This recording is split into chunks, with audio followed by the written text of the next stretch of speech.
Well, welcome to Season 2, Episode 8 of Me and ADHD Podcast. In today's episode, we'll be talking to author, ADHD campaigner, ADHD therapist, and head of the biggest team of ADHD diagnosed counsellors in the UK, Sarah Templeton. Now, we're going to be talking about the criminal justice system and ADHD. So, welcome, Sarah. How are you doing? Thank you. I'm really good today, thank you. And thank you very much for having me. Absolutely, my pleasure. My pleasure. See, today's topic is not something I've covered before, and it's quite a big topic. And I know we've passed emails back and forth, just regarding this, and it's something that I started to look up, and I was quite shocked at the figures, and because it's never something that has come into my head or anything like that, and it's never something that I've thought about. But yeah, it's quite it's quite interesting and shocking how things can turn out for so many Well, people. yes, and you're not alone. I mean, had I not gone to work in prisons, I would have been sitting here saying exactly the same as you. I had no idea until I actually went to work in prisons what the situation was in prisons. So, don't feel bad. So, Sarah, tell us a little bit about yourself, your history. My history, okay, we'll keep it recent history because I'm very old. I started training to be a counsellor when I was 49, primarily because I'd worked with the homeless and then gone into ex-offenders on the outside as a mentor. And I'd done that for about 15 years. Absolutely loved it. Loved the challenge of keeping people out of prison, which is what I kept being given. People have been in prison, it's your challenge to keep them out. And it fascinated me. And I thought, I want to get to these people before I want to get to them while they're in prison and find out what's going on. So in 2004, I think it was, I first went into a prison as a volunteer. And I loved it so much. I loved it. At that time, my career was recruitment. So they put me on a 6-week pre-release course, and I was helping men because this was a category C adult male prison. I was helping men, mostly 20s, 30s, 40s, occasionally older, but mostly 20s, 30s, 40s, get ready for the world of work, so I was helping them with interview technique and what sort of jobs to apply for. Soon realized that none of them wanted to work for anybody else. So we ended up doing how to be self-employed, how to get yourself an accountant, how to set up with the Inland Revenue. And I loved it. I loved working with these men. I can't describe how much I loved it. I adored it. And I just thought, I need to do this properly now. I need to train to be a counsellor because I loved working with them one-to-one and talking to them one-to-one. And I thought, I just need to do this properly. So then I left. Trained to be a counsellor, was due to go back to that prison, which was an adult male category C prison, but they wouldn't have me back because I was doing the wrong sort of counselling. They weren't wrong. I was doing person-centred counselling, which, as I call it, is namby-pamby counselling. And namby-pamby counselling doesn't cut it in a prison. They're absolutely right. So I had a choice, and that one choice was Aylesbury Young Offenders. And I thought, oh, God, no, not snotty kids. After I'd been working with my lovely 25, 28-year-old men, and I thought, oh, God, teenagers, really? And I was the most pre-judgmental person on the planet because the minute I walked into Aylesbury Young Offenders have become my very favourite client group ever since. So I've worked there, worked in 2 other prisons, and that's when I realised the horrendous amount of ADHD behind bars. A lot of it diagnosed, but not medicated, but an awful lot of it undiagnosed, and people just not having a clue why they offended, why they kept doing the same thing over and over again. They wanted to stop doing what they were doing, but they couldn't, and they didn't know why. And then during this time, when I was in my 3rd prison, I was diagnosed with ADHD myself at 51.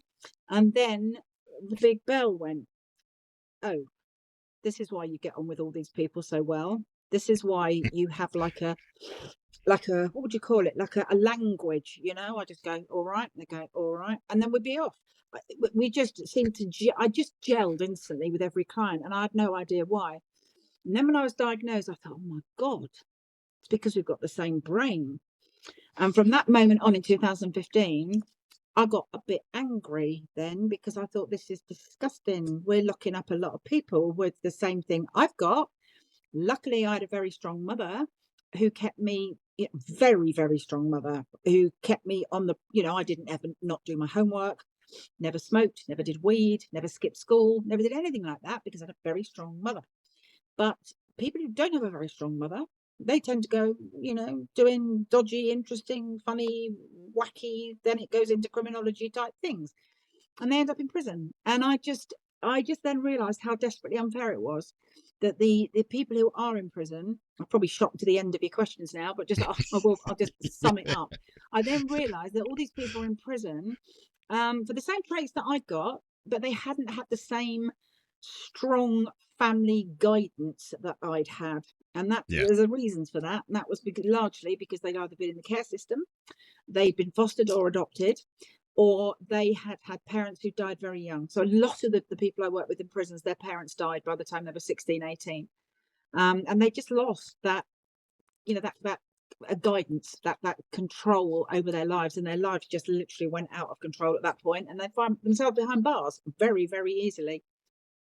So you mentioned about the parents either being strong or not there or not strong, or Yeah. is there anything else with the ADHD that can lead them down that path as well, or Oh, is it just 100%. Yes, 100%. I mean, if you're a child without parents and you're neurotypical, you've got a damn sight more chance of staying out of prison than if you've got ADHD. I mean, people ask me this a lot, and to me it's so obvious, but to other people it's not. So I'll explain. When you've got ADHD, you do things impulsively and you don't think of the consequence. So that's your top two reasons that people are in prison. Yeah, they've done yeah, things without thinking and without any thought whatsoever for the consequence. But also up there, very high, is our need for adrenaline, risk taking, thrill seeking. And also, the other big one, I would say, well, two other big ones. One would be boredom, because we get bored easily. So when you're 13, 14 and you're a boy, that boredom can mean, oh, I'm going out and just slamming the door behind them, going out. And before they know it, they're on a building site that they're not supposed to be on. And before they know it, they see something that could be worth something if they take it. Yeah, it's so easy, the boredom thing, to lead into trouble. So easy. And the other thing, other ADHD trait that's right up there with the problems is heightened sense of justice. So, let's take the most simple case. A boy can think somebody's looked at them the wrong way. Bang, punch. It can be as right, easy as that, easy as looking at them the wrong way, and an awful lot more of other things. So there are numerous ADHD traits that get people into trouble without much difficulty. And I would have to include along with that addiction. Excuse me, because as you know, an undiagnosed, unmedicated ADHD brain is much more likely to fall into some sort of addictive pattern. yeah, So a lot of people's crime is to do with their addiction. So I'll give you one example. A boy who by the age of 29 had been to prison 15 times, but all of those times it was only linked ever to his alcohol consumption. So he was self-medicating what turned out to be very severe ADHD once we got it diagnosed. Until he knew it was that, all his crime was either stealing alcohol, being drunk and disorderly, a fray when he was drunk, very worst cases, ABH, GBH, but it was all connected to alcohol. As soon as he was diagnosed and on the medication, he stopped drinking, stopped offending. Not hard. So addiction goes in there massively, because obviously if it's not alcohol, if it's, let's say it's drugs or gambling, people often end up stealing to fund the habit, or to compensate for the yeah, gambling. So there's all sorts of ADHD addictions that lead into, petty. With ADHD people in prison, I always say that the vast majority, not all, but the vast majority, are in there for petty but prolific crime. So I've sat with boys and I've said, right, let's write down all the things that you've done and we'll work out what your triggers are and we'll work out how you're going to avoid it in future. I have filled up reams and reams and reams of paper. I'm just literally writing my next book now, which is all about ADHD in the prisons. And I've just literally been writing a chapter today about a boy. And I've said in it that we wrote this huge list of all his charges, rather, all the things he'd been charged for. And at the end of the session, I said, "Oh, well," I said, "that's the biggest list I've seen." And he said, "Actually," he said, "we're only halfway through." We'd already written about That's 60 or 70 charges down. And he said, we're only halfway through. So it's not always, because I'm not, I don't ever gloss ADHD up. There are people that do much worse things than that with ADHD. There are, but the vast majority, it's petty but prolific, really prolific crime that they get put in prison for generally. and that's I guess that's down to the chasing the dopamine, so to speak, and getting that buzz, and Largely. yeah, And not having the amazing. parental control. The parental control is very important because it's control is probably the wrong word. Parental input, probably. It's very important because where do ADHD kids come from? They come from ADHD parents. Yeah, We know in this day and age it's difficult enough to get a diagnosis now. Imagine what it was like, previous generations. It was just impossible. They were either diagnosed with bipolar, if they were lucky, they got diagnosed with bipolar, or schizophrenia, or nothing, or just being accused of being bad parents. That happens a lot. So in the generation above, these boys, I'm talking boys in their teens and 20s that are in prison, those parents had no hope of getting a diagnosis. None. Or if they got a diagnosis, it was the wrong one, because we didn't diagnose adult ADHD till 2009, I think it was, in this country. yeah. So they've come from parents who, through no fault of their own, have not had the right diagnosis, not had the right medication, and therefore not been able to parent their kids as well as they could have done had they had the right diagnosis, if that makes sense. That's a lot going on. That's a lot Yeah, of things going on behind it all. yes, And massive. when you think of what could be done to stop it, it's quite simple, so to speak. Yeah, it is. Yeah, It is. But it's not happening. yeah. With looking at the figures, I mean, I've heard you talk before regarding how many people in prison got ADHD or undiagnosed ADHD, but I still see at the moment, when I was doing a little bit of research for this, that the 25%, 1 in 4 of prisoners are ADHD is still being bounced around quite a lot. And let's hope it What? just bounces off, because it's so wrong, it's Yeah. ridiculous. Why do you? Because the more I thought Mm, about it, the more I mm. thought about it, I was thinking, well, if the real figure isn't out there as yet, and they know the real figure, is it because it's if they agree that this is the real figure, then they have to do something about it? Well, that's a big question. At the moment, I'm just accepting. I always try and see the good in people. I think it's a genuine ignorance, proper use of the word ignorant. I think it is Yeah, ignorance. Um, Bearing in mind we've only diagnosed adults with ADHD for 15 years, there's catching up to do. Do you know what I mean? yeah, Um, and those figures, those 25%, I often wonder where that came from myself. I can only assume it came from people who were diagnosed ADHD before they went into prison, declaring they were ADHD when they went into prison. I can only assume it's them. Yeah, because right. there's no records kept.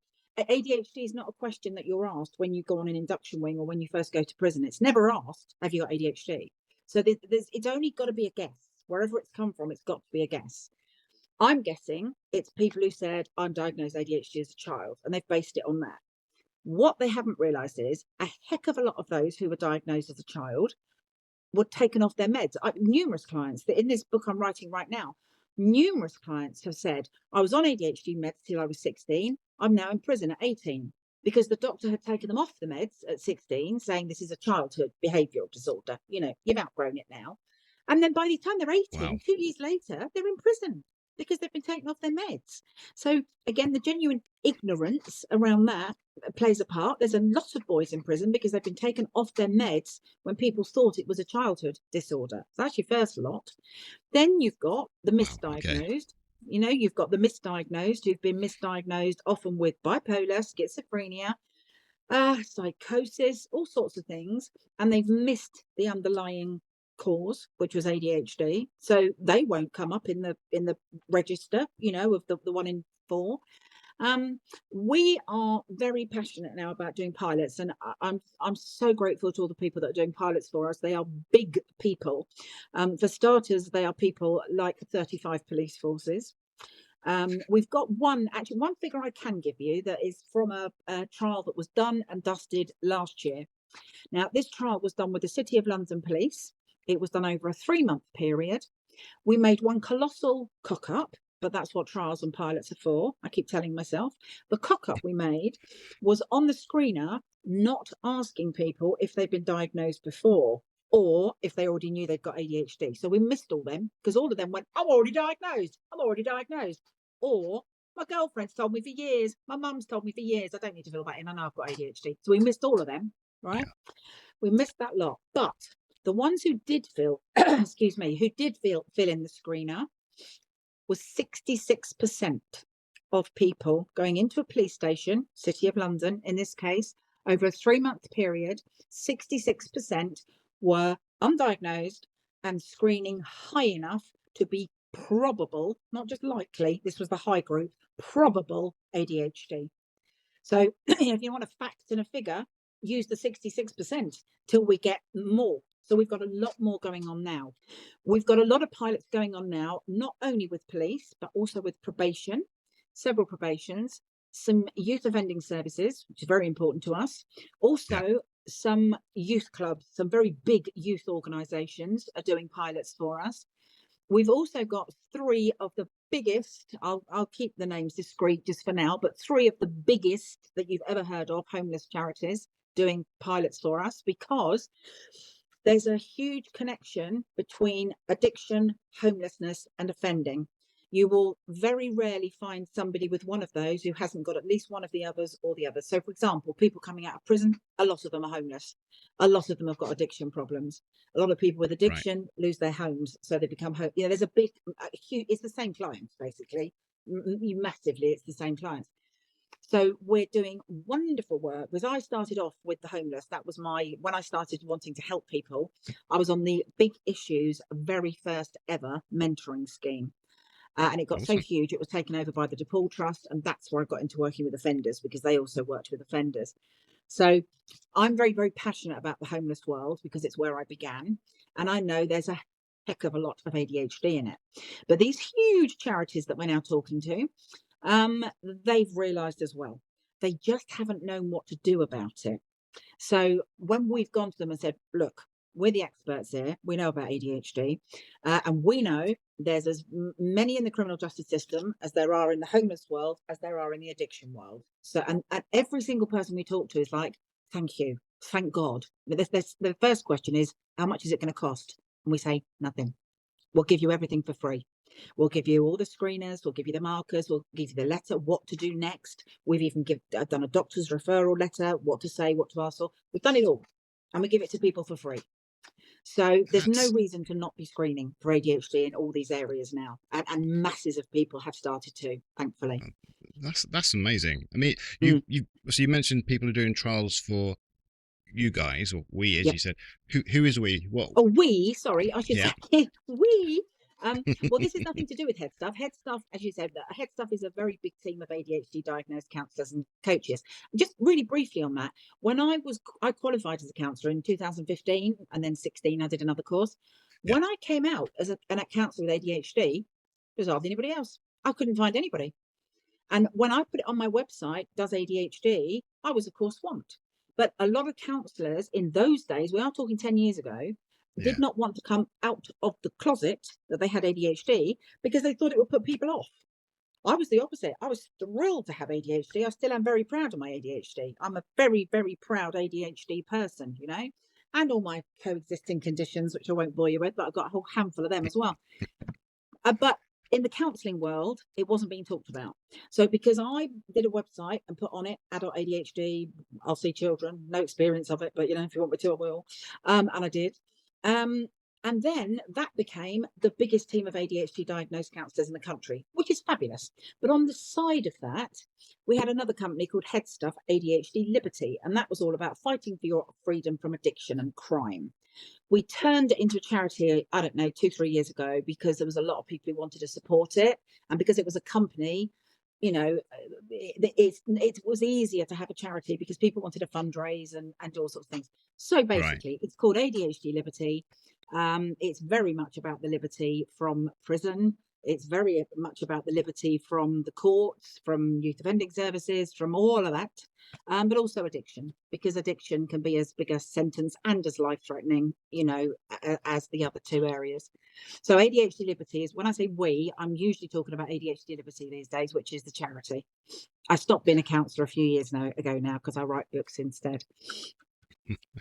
And quite busy with that as well. I Yeah, am. my fourth one's just about to come out. I'm actually on the side. They're on my list to get.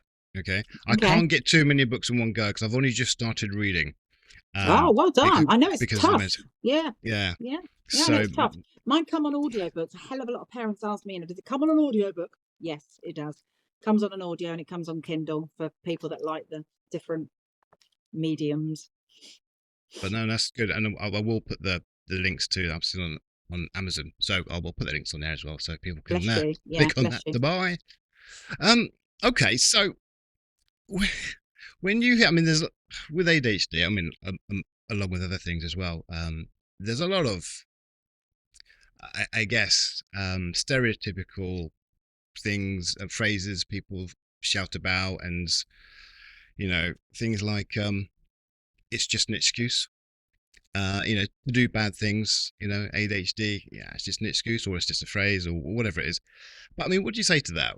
It's just an excuse, because I can't see an It's just an excuse. excuse. No, it's not an excuse, but it's very often the reason. That's my answer. Yeah, It's very often the reason. I mean, I've got into trouble in my life. I've never committed a crime, but apart from speeding, which is a crime, but I don't, yeah, apart from speeding, I haven't committed crimes, but I have got myself into some very tricky situations because of my ADHD.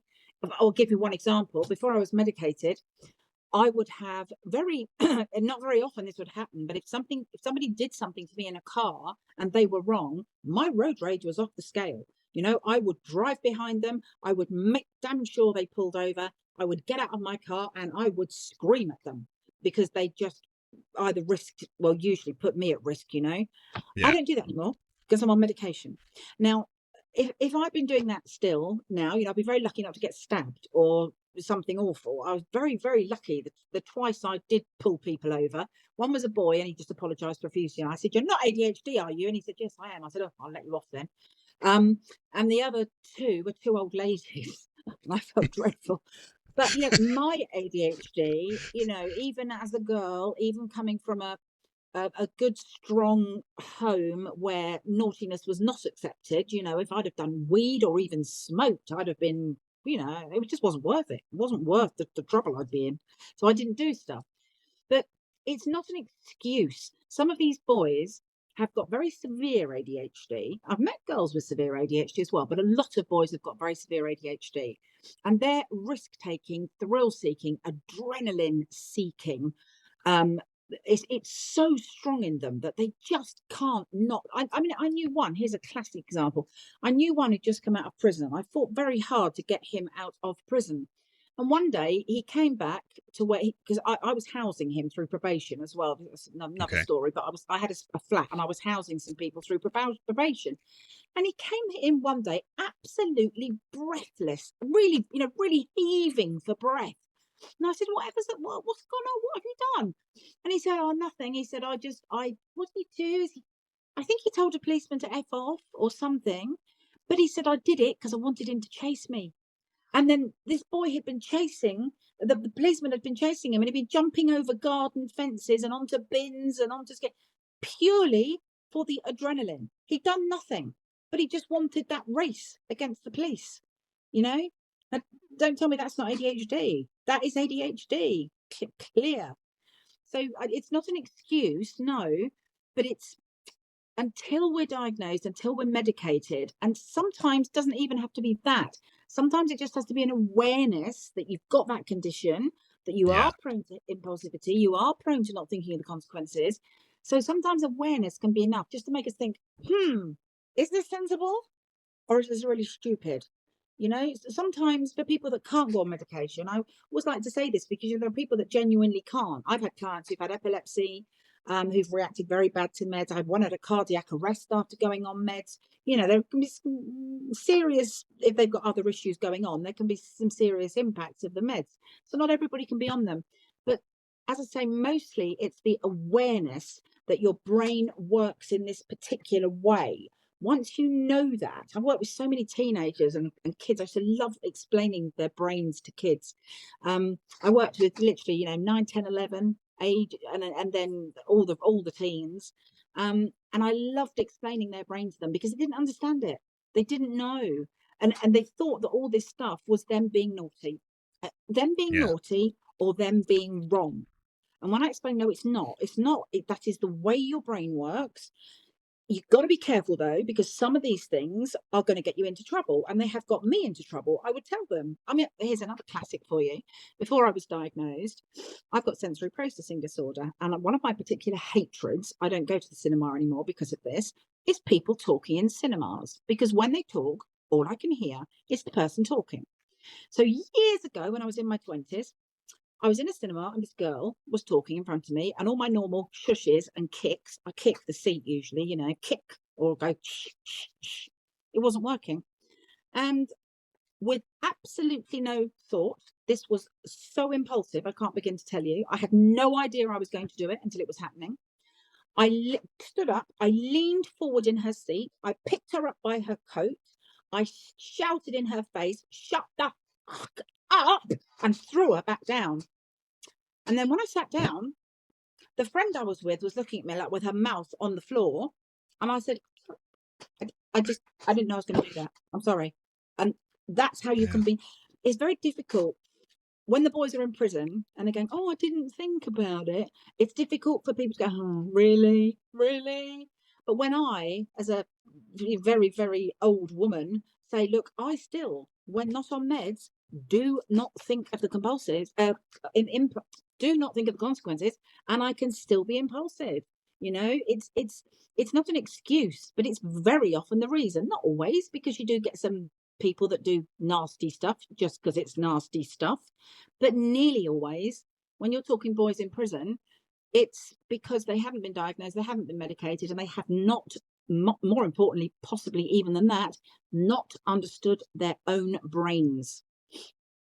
You're right. I mean, understanding yourself, or even if you don't know if ADHD, but that you struggle with certain things, it will allow you to put things in place. Will allow you to Totally. make some changes. And Yeah. I've done that over the decades, because I knew Mm. nothing about ADHD.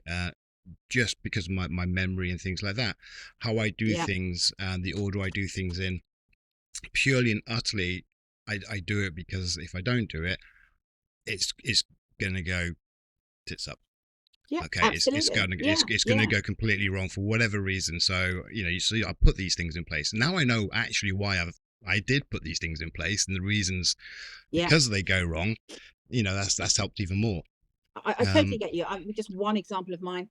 I only ever put my car and house keys on the one shelf that is right by the door, and they have to go there because if they're anywhere else, I've no clue. I've spent so many hours over the years looking for keys, and I just suddenly realized that just have one place for each thing and always put it in that one place, then and that only goes wrong if somebody moves it. It doesn't happen very yeah, often because I live in a house with just my partner. So, he's the same. He has to put, because he's ADHD as well, he has to put things in the one place and it's always there and don't touch it because I won't know where it is. So all of that sort of stuff you've put in place by the time you get diagnosed when you're late, I think. yeah, and it's and Mm. it's and it's it's really good that we do that. Um, Yeah. because my life would be an absolute nightmare still if I hadn't. So it's Yeah. but the medication, going on to the medication, has allowed me to then research better, educate myself better, and put even more things in place. Yeah. So 100%. so even if I stop the medication now for whatever reason, those things are in place, and I can keep those things in place, and it Yeah. wouldn't be perfect, but it will still be Yeah. a lot better I than not 100% doing it. agree. Yeah, 100% agree. I know quite a few people that have had to come off. One of my very best friends, actually, she's had to come off meds for about the last 6 months. The only thing that's gone a bit out of control is the eating. She's put on a bit of weight. Mm, But the rest of the stuff, she knows now not to do that, not to do that, and to make sure you do that because she's learnt those behaviours by being on the medication. yeah, So yeah, I think understanding your brain. when I was working as a counsellor still, and I was seeing teen after teen after teen after teen, a lot of them have been arrested, a lot of them have been charged, some of them have been in prison before, come out. Um, it was the lack of knowledge of their own brain that was the problem. And this is where one of the ways, I could give you about 100, but this is one of the ways we go wrong in this country. We just go, oh, here's 300 questions. Oh, yeah, you're ADHD. Off you go. And nobody actually says, now what you've got to do is read this book. If you can't read the book, you need to go on this website. If you can't go on that website, you've got to do this. You need, you know, there's a lot that you need to learn, and you must now go and learn it. Yeah. Nobody says that. They just go, well, you've got moderate to severe ADHD. Off you go. And people go, yeah, and what now? You know, so it's wrong. People, we should be, and especially, I mean, I'm all for early screening in schools. I'm massively for that. And when, let's say you screen a 5-year-old, and you know, some of these parents know their kids are ADHD at 3. So by the time they're 5, they've really done their research. They really know that the child's ADHD. That's when the child needs to go to an ADHD support group in the school and find out what ADHD is all about, and Yeah. always coming from a positive angle, because I always do. I always did with my teenagers that I was counselling, always from a positive angle. And that's not to say that ADHD doesn't come without issues, because it does. But I always say most of the issues can be medicated away. And what you're left with is the good stuff. And kids love all that, you know, when you say, come on, you know, this could mean you're going to be extremely successful, but we've just got to get you understanding your brain and knowing how it works. And then you're good to go. But there's not enough of anything in this country, you know. There's not enough diagnosis. Yeah. There's not enough support groups. I run one. We've got, you know, run one in High Wycombe with 950 members. You know, how ridiculous is that? But there's no other support in Buckinghamshire for ADHD at all, apart from my support group that's free. We don't charge for it. So It's crazy. I mean, I got into all this, I should say. My journey started because our son is autistic, ADHD, PDA profile, and before all that was all diagnosed, we were from the age of, well, just before 2, we were seeing things that weren't, you know, the average, and you know, we're kind of like, this is not. And everyone who came in, you know, the health visitor and the doctors and whatever like that, is like, oh yeah, you know, yeah, some kids do that, some kids do that, some kids do that, you know, they'll grow out of it. Some kids do that. I'm like, well, I'm sure some kids do some of those things, but not all of those things that are going on. That's a lot of things that some kids do. Yeah. And it's you end up going down this rabbit hole of research, like say research. And that's when things started to started to click, and you start, you know, noticing things, and you start, okay, you go down to autism and ADHD and other neurodiverse things. And we didn't know anything about this beforehand. Yeah. None of the terminology, not what to look for and things like that, nothing like that at all. And it was a huge eye-opener. And one of the biggest eye-openers was that there is no, at the real grassroots level, there is no help. Because when you see, I guess, behavioral issues with children, and you know, unless you've got other people that you friends and family that you know of are in the same position or have been gone through the same thing, you don't know you don't go to the GP because your child is acting up. Where do you go? And there's no signposts. So you have to keep on researching. The amount of research you have to do just to get to the point where you think, oh, it could be this. And then you do more research to go, oh, this is what I have to then do. You know, this is what I have to do. And it's like 6 months down the line of doing constant research before you even get to hear about CAMS. And it's like, it's crazy. And then it really goes wrong when you hear about CAMS. You think, yay, and then quickly go, no. No, we only know one good CAMS in the country. One good CAMS. That's Hackney CAMS. Apparently they get it right. They're the only ones.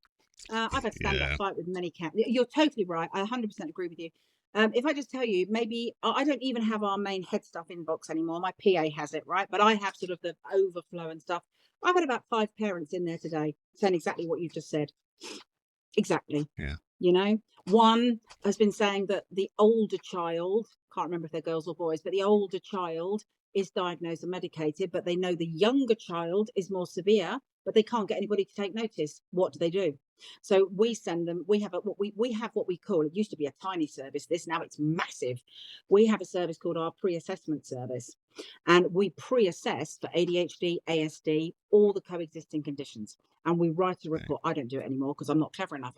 I used to be clever enough when we just used to do ADHD. I was doing it all the time, but I'm not very ASD aware.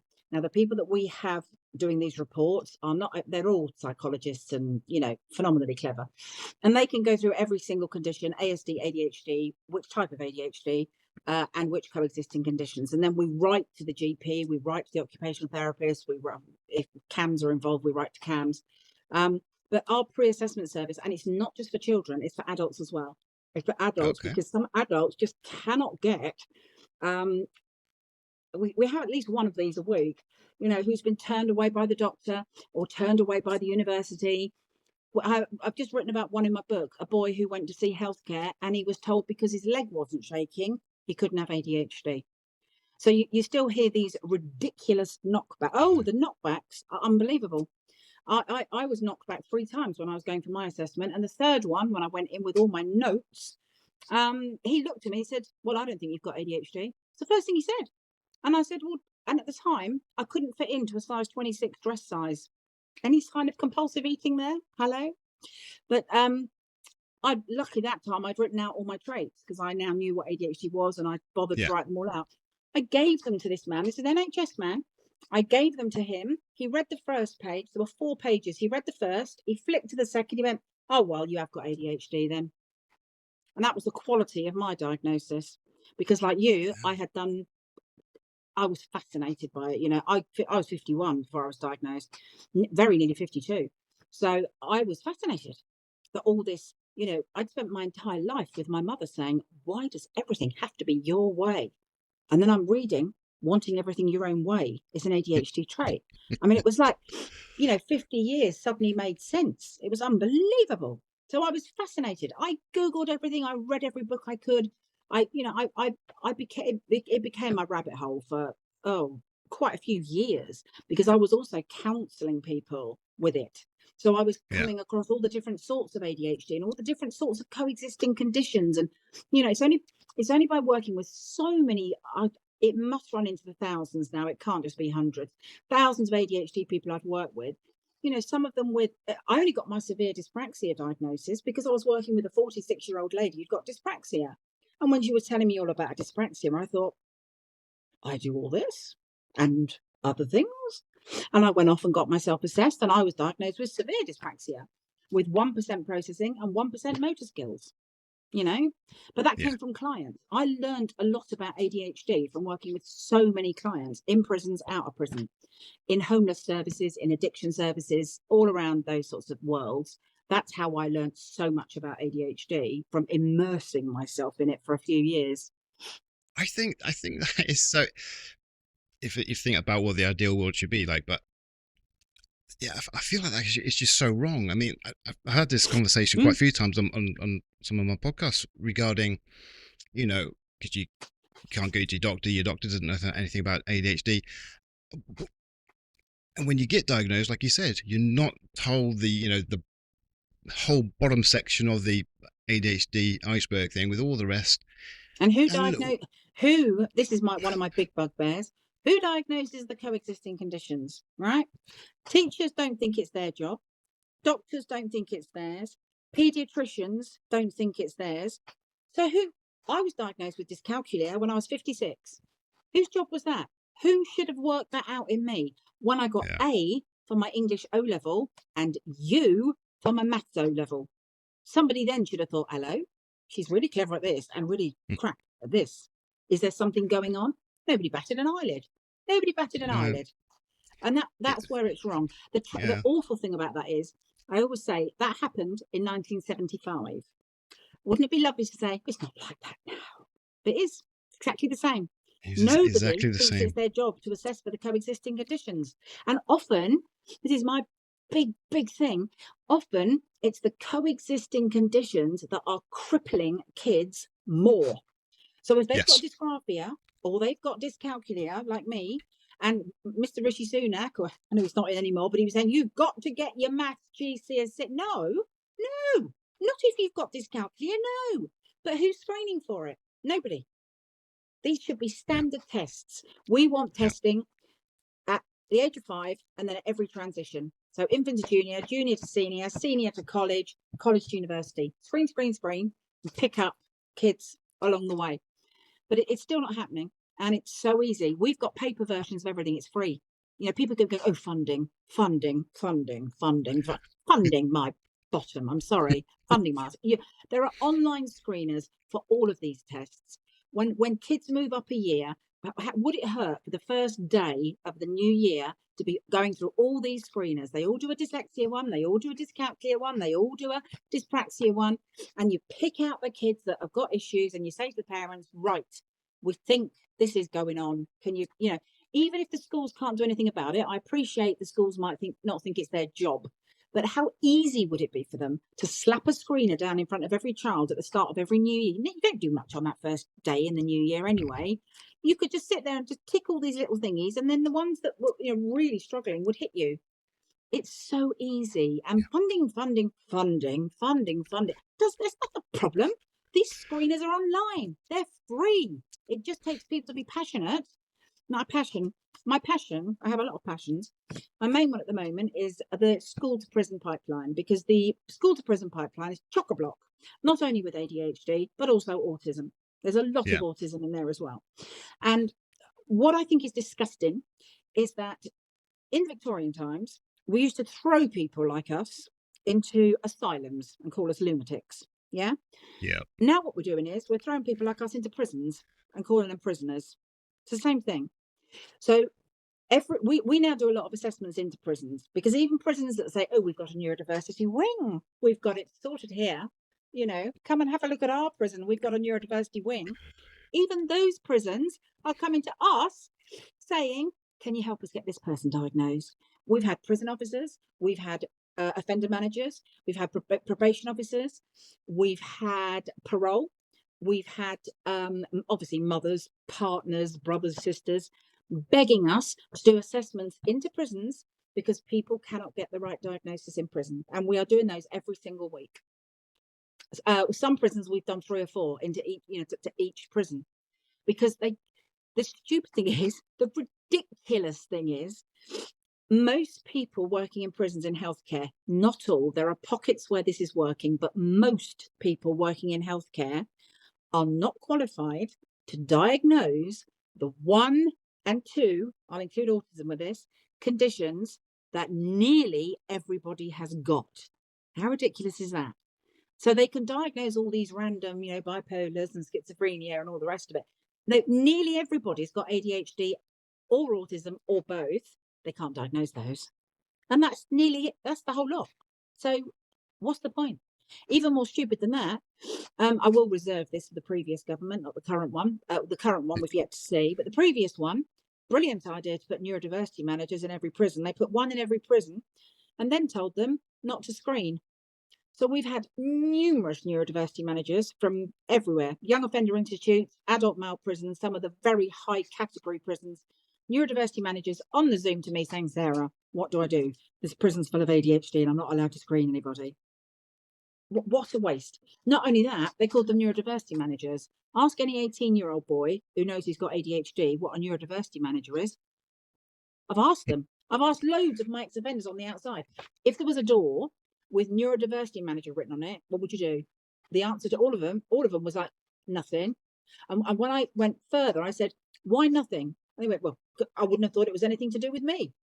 So they even called them the wrong name. Never mind not letting them scream for the conditions that pretty much all these people have got. It's a ridiculous situation. It's a dreadful waste of money. And it's not the neurodiversity manager's fault, because we've spoken to hundreds of them and they are so frustrated.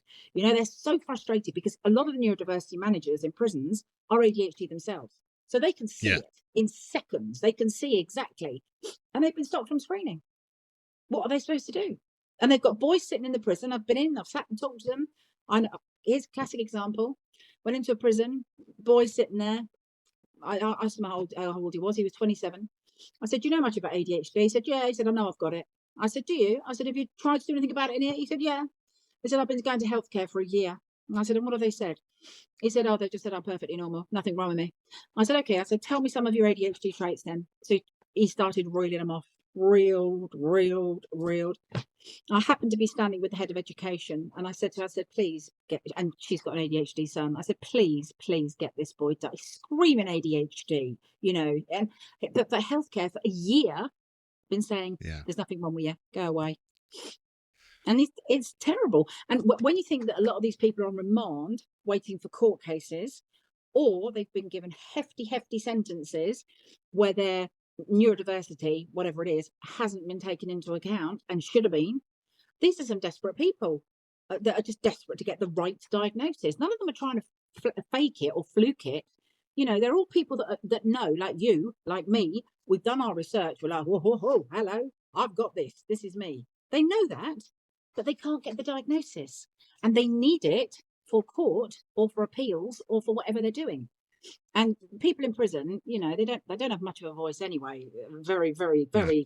quiet voice they have, and they have zero voice when it comes to this. But the lucky ones get their offender managers or their key workers or their social workers or whoever they're working with to get in touch with us, and then we help them get the right diagnosis by doing it online into prisons. We're doing it every single week. I think it's what scares me. I think a lot about neurodiversity, and I say the assessment process and things like that, is it's they say about the funding and the funding. And okay, yes, I do think there should be more specialist support schools and things like that, and that does need Yeah, funding. However, what I have seen so far firsthand, and what I hear from other people as well, it's not about the funding; it's about the attitude. I mean, it's like all these people, all these professional people who we look towards, and we have to go by what they say, and we have to go by their rules, and be it teachers or whatever, and even some psychologists, psychiatrists, or whatever it is. Still, they don't know. yes, You know what I mean. yeah. And as if they are not knowing, and if they're not, I mean, it's out there now. You know what I mean. You can't help but hear about it. So surely you would want to know more about it. Surely you will want to help Well, in I mean, those positions. the good news on that. I've got some good news and some bad news for you. The good news is we go into a lot of schools training, yeah, and without a shadow of a doubt, every single time, all of them go, bloody hell, is that what ADHD is about? They've all thought it's hyperactivity and distraction, and not much more than that. Yeah. So, that the good news is we go into lots of schools, loads of schools, every age, infant, junior, senior. And what a lot of the parents do is, rather than waiting for the schools to fund it, because the schools say, oh, funding. So what the parents do is club together. And often I will do 3 schools together. So 3 schools where the mums have said to everybody, right, they know nothing about ADHD here, let's sort it ourselves. We don't charge people vast amounts for training because we're very keen on, raising awareness and helping kids, helping kids stay alive a lot of the time. I mean, some of these kids take their own lives. It's disgraceful. But we are doing a lot of training in schools. That's the good news. The bad news is, one of the schools I did that, actually, it was a school that had clubbed together with, I think it was either 1 or 2 other schools, and I did it in this one particular school hall. They all queued up afterwards to buy my books, which was lovely, and they're all paying me lovely compliments and they're saying, oh, it was wonderful, blah, blah, blah. But the very last lady, she said, Sarah, she said, I'm the Senko at this school, the one you've just done the talk in. And she said, I've been a Senko for 20 years. And she said, everything you've just told me in the last 2.5 years, I've never heard before. And she said, on top of that, she said, I'm dyslexic. So are my 2 daughters. And she said, courtesy of you saying everybody with dyslexia is also ADHD. She said, I now realise, of course, we're all ADHD. She said, I've been doing this job for 20 years, not realising I had ADHD. But what worried me more, and I'm going to go back to this woman and ask her, what had they been teaching her in 20 years Senko training that I hadn't just told in 2.5 hours presentation? 20 Mm. years Senko training? What were they teaching her about ADHD? Because she said she knew none of it when she just heard me rattle on for 2.5 hours. That's shocking and concerns me. It is. It is. It's Mm, really concerning because, like I say, yeah, it's just the attitude. So many of these things can be just sorted out by a little bit of organisation. You know, do some small courses.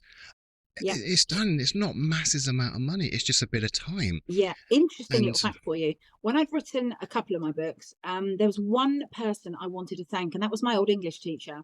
Now, I'm a very old woman now, but believe it or not, I found out that my English teacher is still alive. Now, she must be at least 80s, if not 90s. And I rang her. She didn't remember me. I wouldn't have expected her to, because it was a long time ago when I was at school. But I said, I just want to thank you because you told me I should be a journalist because I wrote well. And she also gave me an A plus for one of my essays. And she said she'd never given it to anybody before. And she gave me an A plus. And she said, you should be a journalist. Now, comments like that stay with you just as much as the negative ones. And when I'd written my second book, I think it was, I thought, I wonder if this lady's still alive. And somebody in our school, we got a school reunion type Facebook group. She said, yes, she is. And they told me where she was and they gave me her phone number. And I rang and I said, you don't remember me, do you? And I said, I don't expect you to, because I was very, I wasn't badly behaved in her classes because I really, really loved her and the subject. But I said, I just want to thank you because you told me I could be a journalist and now I'm writing books. And that belief from her when I was 15 has stayed with me, that you can write, and oh, sorry, the whole point of me telling you that was when I spoke to her, she said, yeah, back in your day, Sarah, back in the 1970s, she said, I was going on courses for dyslexia. She said, because I was interested in these other, bearing in mind she was an English teacher, but she said, I could never get any other teacher to come with me. This was a big school. They probably had about, I don't know, 60, 70 teachers in this great big secondary school. But she said, I was the only one who wanted to go on any of these dyslexia, dysgraphia type courses. She said, and I did go, but I was always on my own. None of the other teachers were interested. Back in the 70s, she had tried to get other teachers interested in understanding different ways of learning, different. But the interesting thing with her is she'd obviously worked me out, because in the whole 2 years, yeah, I don't know how old you are, but in my day, you did your 2 years of your study for your O level, and there was one Shakespeare. Now, for the whole 2 years, our Shakespeare was Macbeth. And for the whole 2 years, I read Macbeth. So when we read it out in class, every single time she made me Macbeth. All the other parts moved around, every single week, everybody moved around, but I was always Macbeth. And I wonder if she'd worked out that I'd be out the window, I'd be anywhere because I'd be bored if I wasn't. But as it was, because I was Macbeth and he was on every page, I was heading the book, concentrating, yeah. had to get my next line in.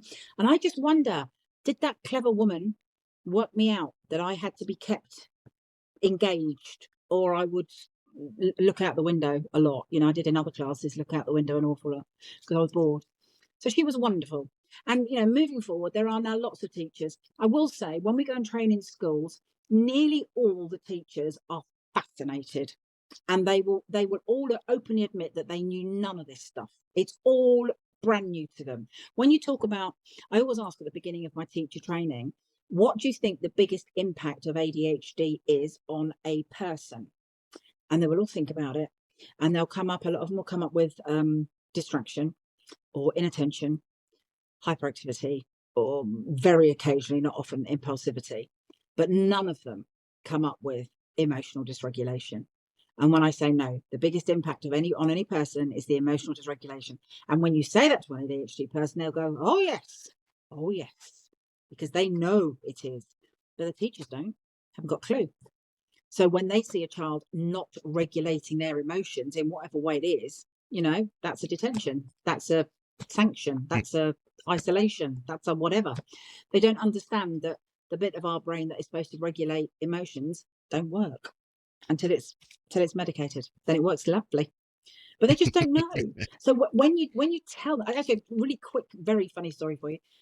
I did some training at a local grammar school, and it was for parents of the ADHD kids. And it was a great session. There was about, I don't know, 40-ish parents there. And a lot of the parents obviously realised they've got ADHD, and it was all revelationary, and it was all very helpful.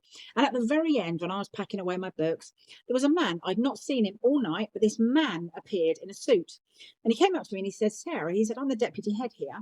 He said, I was only really here to make sure nobody stole the silver, and make sure it gets locked up and everything. He said, but he said, I've actually just listened to that whole presentation. He said, I've got to be truthful. He said, I knew none of that. This was a year ago. He said, I knew none of that. And I've had clients from that school who've been expelled for their ADHD traits. And there's that deputy headmaster brutally honestly saying, I knew none of it. I was only here to make sure they didn't nick the silver. But he said, you've opened my world. He was so complimentary and nice. So I always say there's no point apportioning blame. ADHD and autism and the coexisting conditions have to be included in teacher training. There's no way they shouldn't be. It's not fair on the teachers. It's not fair on the teachers, and it's certainly not fair on the kids. Why should we put a teacher in a room with 3 ADHD kids and 2 autistic kids and a couple that have got both and expect them to manage them? I mean, with no training, it's utterly ridiculous. So the training has to go for the teachers. And then the teachers that are already teaching, we need to get them the proper training and not whatever rubbish Senko training is giving them, because it's not helping. It's really not helping them understand ADHD and ASD kids. Yeah. I do think that when it comes to the teachers as well, they need to listen to the parents as well, because the parents are already on the ball and they're all doing the research and they're all, they deal with the kids all the time. And if they've got things at work, they've got, they need to listen to them. Well, this is why I wrote my book for teachers, because the first book I wrote was for parents. And a lot of the parents were then saying they were giving the book to the teachers to help them understand their kid's brain. And for about 6 months that went on, I thought, no, this has got to stop. If they're going to give my book to teachers, I can put a lot more in there that is going to be useful for teachers. So I rewrote the book from a school point of view. And at the end of every chapter, there's a page. And I said to the parents, you read this book. You've already read it because it's the first book that I wrote, but it's written again for teachers here. And at the end of every chapter, there's at least 1, if not 1.5 pages for you to write exactly how this trait, let's say boredom, let's say there's a whole chapter on boredom. And then you to say, right, my child will get bored if he finishes his work too soon, if he's left in a queue for too long, all the times your child is at risk of being bored, and the best way of handling it. So let's take me for an example. For me, it would have been give her more work, give her more work, or let her do her homework, because I needed something to do. I was very quick and very bored. So, and that's what a lot of parents do now. And they go through the book and they highlight all the bits that relate to their child. And on the back page of each chapter, they say, right, that's all the stuff they do. And the best way to manage it is this. And the teachers that are getting that book, we've not had one that's been offended. Every single one has said, thank you so much. That is going to be so helpful. Because on the whole, teachers are good people. Teachers go into the profession because they want to teach. And if anything is going to help them get something better out of a child, they're all for it, So most of the teachers that we work with are very, very open, but they're very aware this should have been included in their training. And it hasn't been. Who do you think's to blame? Who do you think can change that, I should say? The person who can change that is the education minister. Straight away, it needs to be included. Senko training needs to be updated, because whatever's going on is completely out of date. So the education minister massively needs to be involved in this school side of things. All teacher training qualifications should include all neurodiversity. So we've talked to a lot of teachers who've just qualified. The most we've heard of is people get half a day's training in 3 years, half a day on all neurodiversity.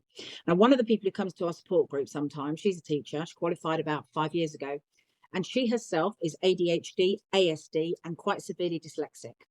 And she said, you can't learn about me in 3 hours. And yes, that was all her, all the other teachers were given 3 hours on all neurodiversity. Ridiculous. There needs to be a whole module, 3 months of a term needs to be about all the diversities and how to manage them and how to work best with them. Because once you know how a particular child functions and what they need, everybody's life gets easier. The child, all the other kids, and the teachers. It's a win-win-win for everybody. So this is what I mean. When people give my teacher's book to the teachers, we haven't had one who's gone, I'm not reading that. Take it away. None of them have said that. They've gone, thank you very much. God love you for doing that. I'll read it.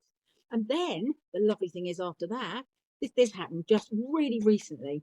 One mum did that for her son and gave it to his form teacher. His form Yeah. teacher read it, then realised that he was ADHD himself. This helped. Realised he was ADHD himself, and completely changed how he dealt with her son. And her son used to go home and say to the mum, "It's amazing. He doesn't tell me off for anything to do with my ADHD now. We've got a really good relationship, and my whole life at school was different, but only in that class." So what this lovely mum did, she bought another 10 books. We did give her a discount.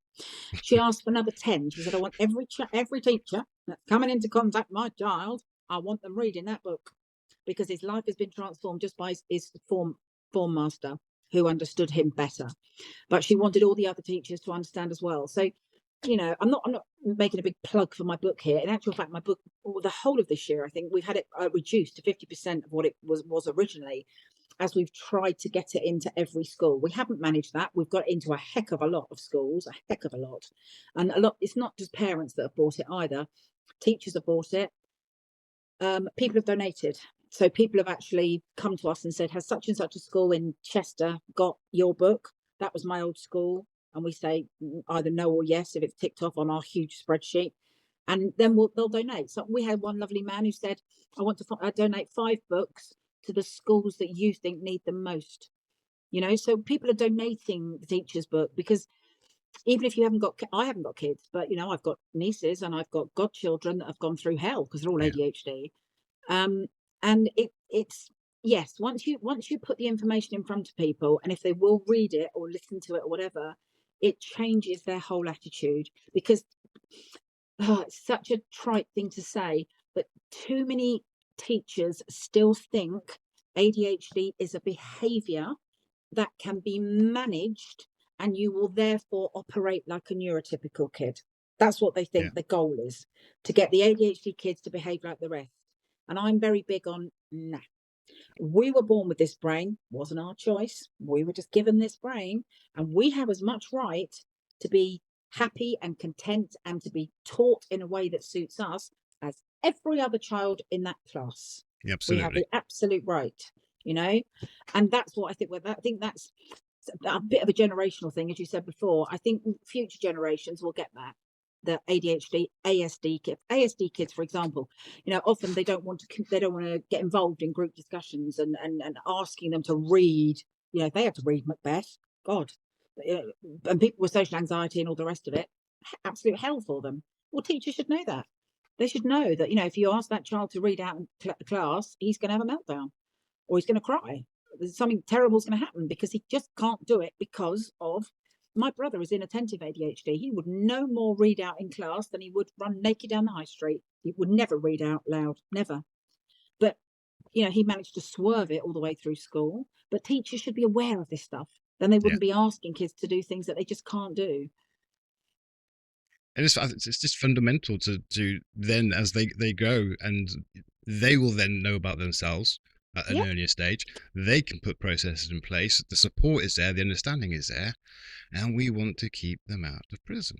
we do. Yeah. And the school to prison pipeline is our new sort of byline, because we're as passionate about the schools as we are about the prisons, Yeah. because it's the excluded kids from schools who end up in prisons.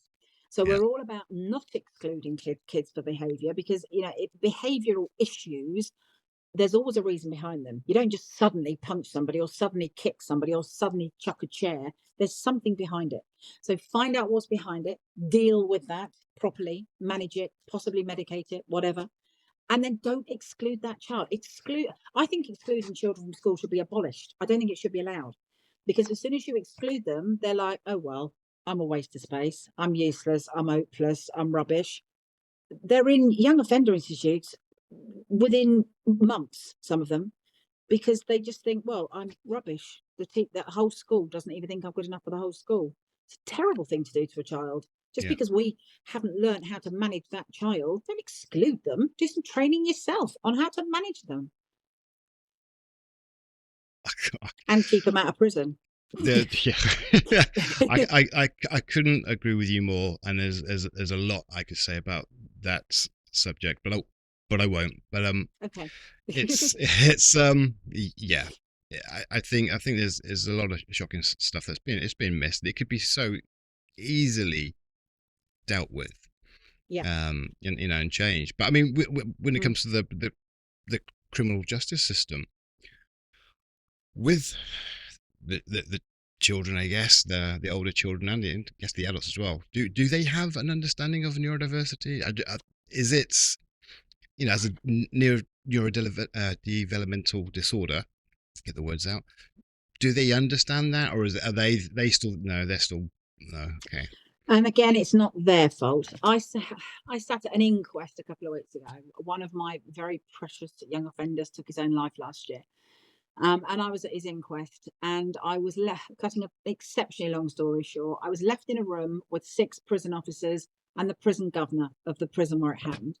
But we were officially, they weren't allowed to talk to me. I was allowed to talk to anybody, but they were not allowed to talk to me. And I thought, right, well, I've got you silent here. I'm going to say, and I turned around, they were in the row behind me, and I said, can I just ask, does any of you know anything about adult ADHD? Because this person had taken their own life because they wouldn't put him on his ADHD medication. So I just said, does anybody know anything about adult ADHD? And they all went, they weren't allowed to talk, but they went, mm. I said, okay. I said, well, I don't know how long we've got, but I'm going to start. I'll tell you. Now, it actually ended up an hour and a half. They got an hour and a half of my best ADHD at a quick rate because I didn't know how long I'd got them for training. And at the end of the hour and a half, they'd started to talk by then. And 2 of them were crying. The 2 girls were crying.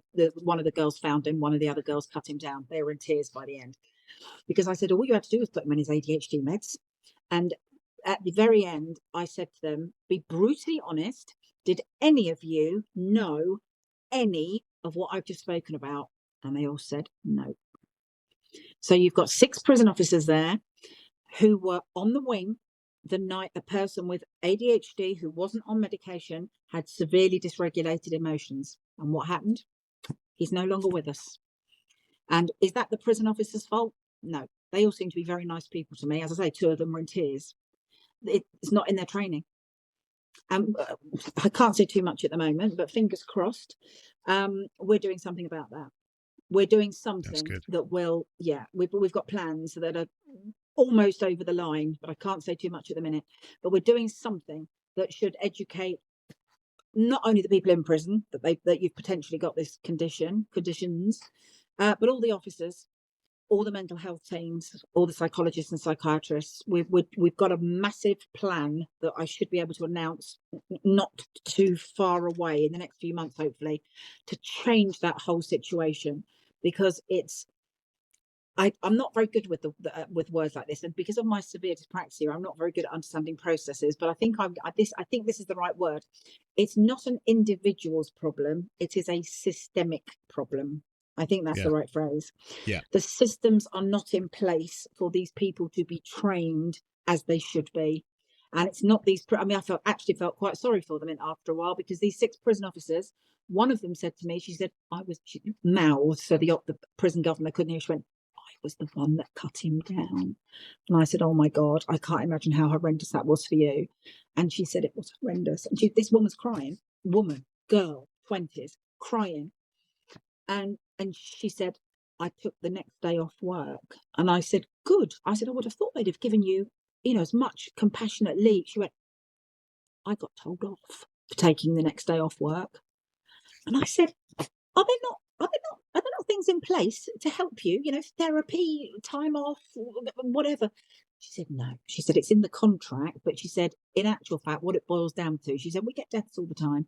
She said, what it boils down to, she said, is somebody more senior than you going, are you all right? And you have to go, yes. And then that's it.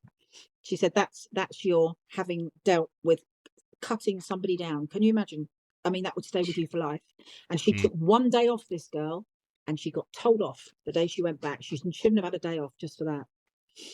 I mean, this is what I mean. It's not the individual's problems. They're suffering as much as the boys in the prison, because the officers are not trained to work with ADHD. I always have to say there are exceptions. There are exceptions. There are some prisons that are getting this really right.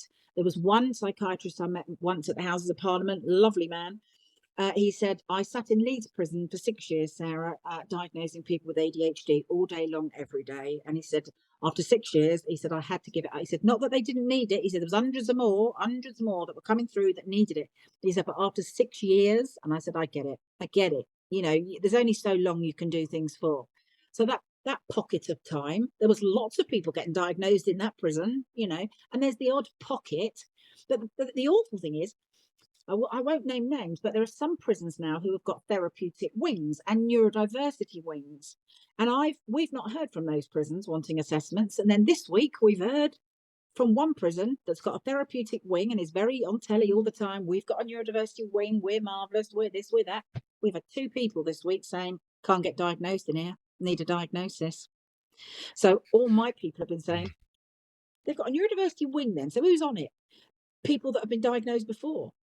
And that we assume that must be the only people that are on it, because they apparently can't diagnose, although they've got a neurodiversity wing. So work that one out. But we have a plan to change all this. I can't begin to tell you our plan. It's huge, and I'm hoping it will come into force. Oh, it'll be at the very beginning of next year, I reckon.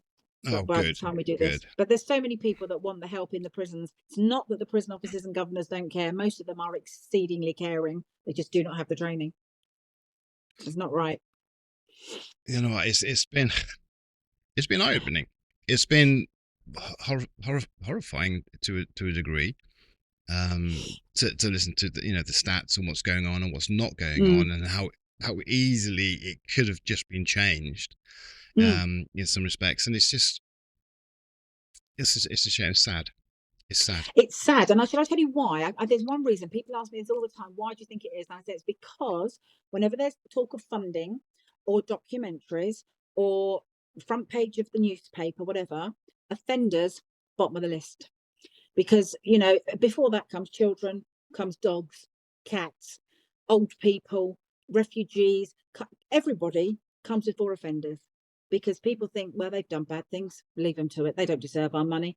So I'm probably not the only charity. There are other charities that only work in the criminal justice system, but for us, offenders come top, absolutely top. You know, we're very passionate about the schools. We are more passionate about the prisons.